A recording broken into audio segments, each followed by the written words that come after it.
On a dark and grey November morn, as I left old Belfast town, in a cold and lonely prison van, for the long cash I was bound, but my spirit was unbroken, my heart was still on fire, for I knew that soon I would be with all the men behind the wire.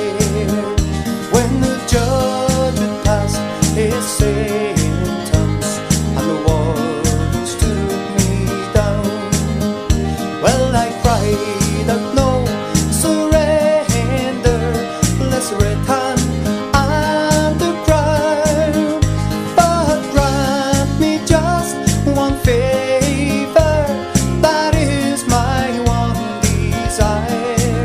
Please let me serve the sentence with the men behind the wire. Well, there were many faces strange to me, and many more that I knew, whose only crime was loyalty to the old red, white and blue, and their love for dear old Ulster, even in this darkest hour. Well, it did shine well within all these loyal men, all the men behind the wire. And when this war is over and their victory is won, well, we will not forget the sacrifice made by these loyal sons. They were staunch and true for me and you, so lift your glasses high. Where would we all have been without them, all the men behind the wire?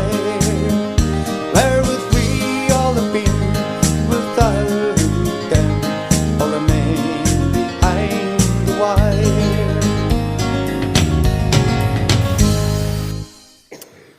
Stakeknife was the code name for an army agent within the IRA's internal security unit, whose true identity has been the subject of public claims, speculation and litigation for some 20 years.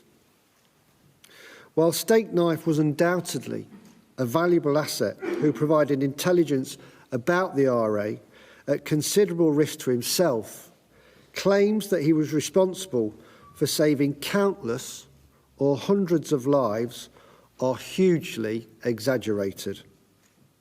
Most importantly, these claims belie the fact that Stakeknife was himself involved in very serious and wholly unjustifiable criminality whilst operating as an agent, including murders. The claims about countless lives being saved by Stakeknife are inherently implausible and should have rung further alarm bells.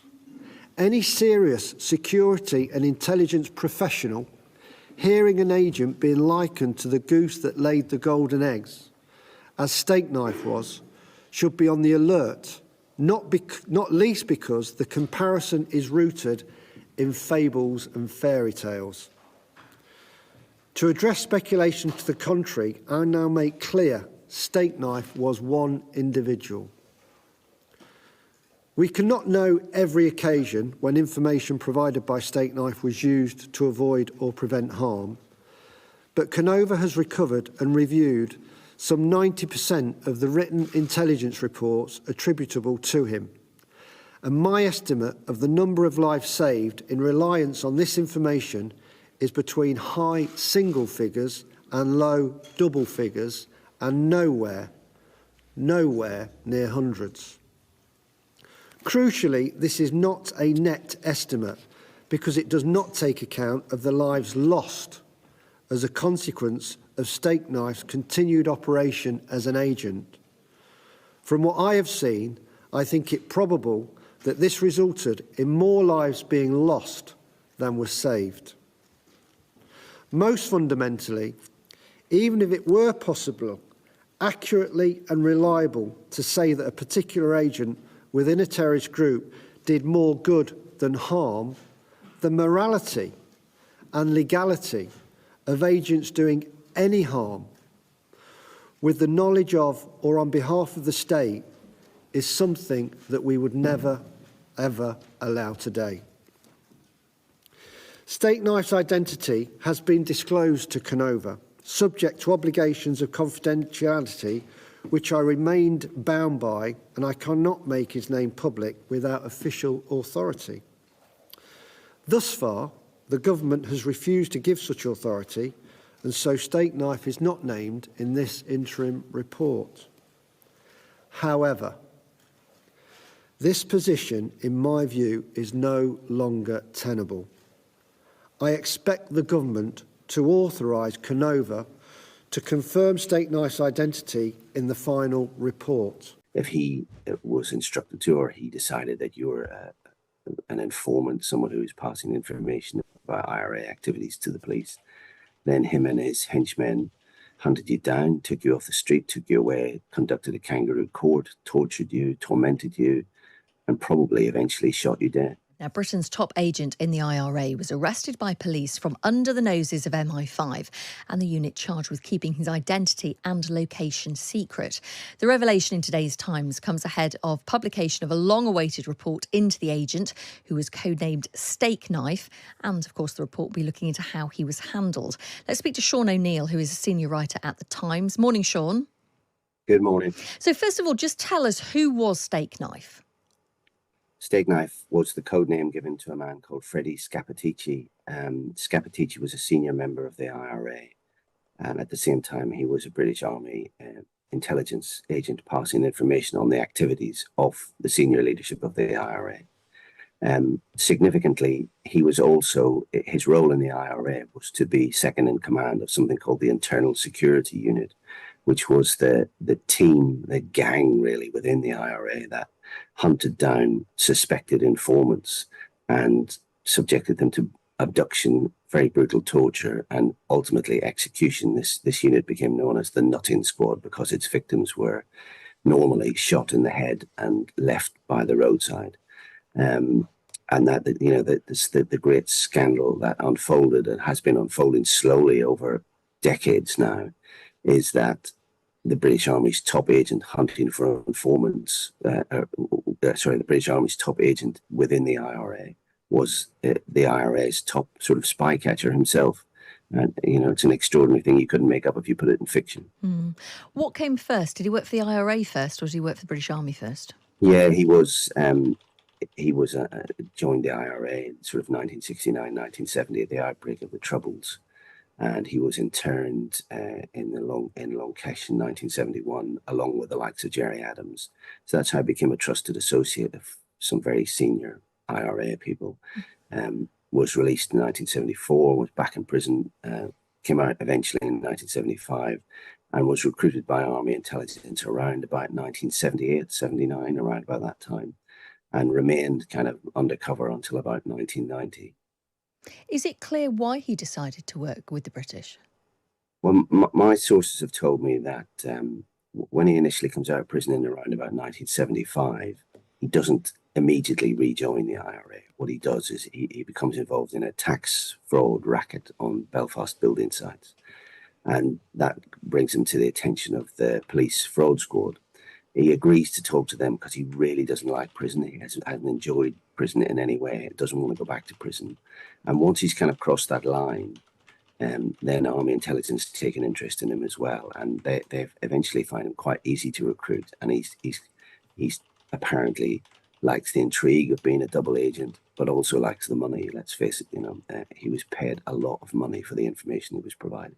What is he, or was he directly accused of doing?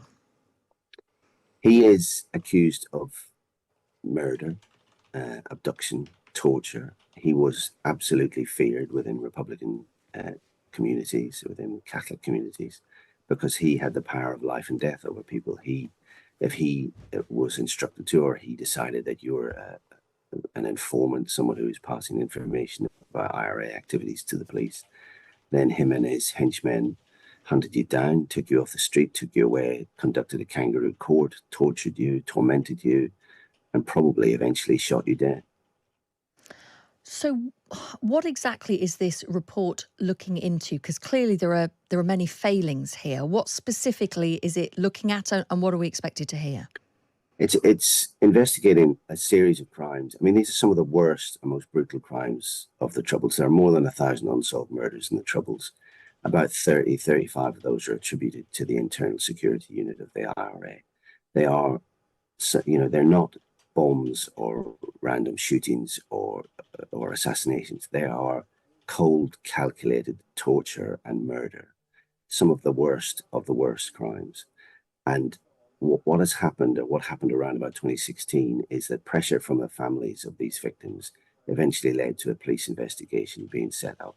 That police investigation has uncovered not just the crimes of the IRA gang that carried them out, that carried out the murders, that carried out the abductions, but also has examined the role of the intelligence handlers, the army intelligence officers, the people from police special branch, the people from MI5 who knew about Scappaticci, knew what he was up to, and in some cases knew in advance that people were about to be murdered.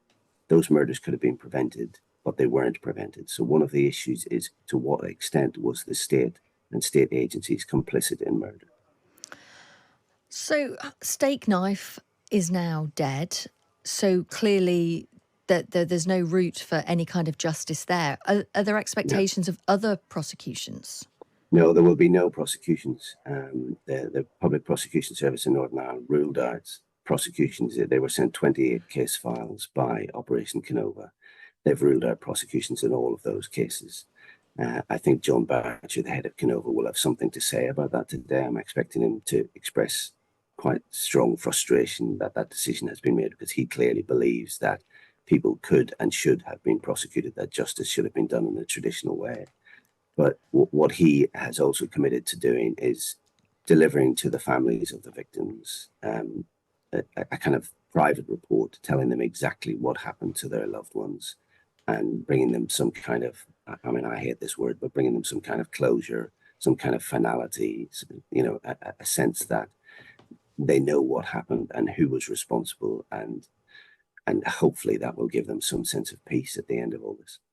I mean, clearly the time we're talking about, a lot of time has passed. Have tactics and approaches changed now in the way that the British Army and MI5 operate in these kind of undercover investigations? Well, it's hard to know. It's such a secret world. A lot of these things come out like this years and years and years after the event. But we reported a couple of years ago on another case, an ongoing case, where MI5 have been running an agent within dissident Republican groups. There were no murders. That guy's not responsible for any murders or participating in any murders, but they are still using the tactics of infiltration and penetration of terrorist groups in order to gather information. And the intelligence community would argue that that is absolutely essential to understanding what is happening and preventing crimes from happening. Claims that he was responsible for saving countless or hundreds of lives are hugely exaggerated. Nunca se ve bailando en la pista sola. Llega a montarla con sus amigas gastando el dólar. That Stakeknife was himself involved in very serious and wholly unjustifiable criminality whilst operating as an agent, including murders.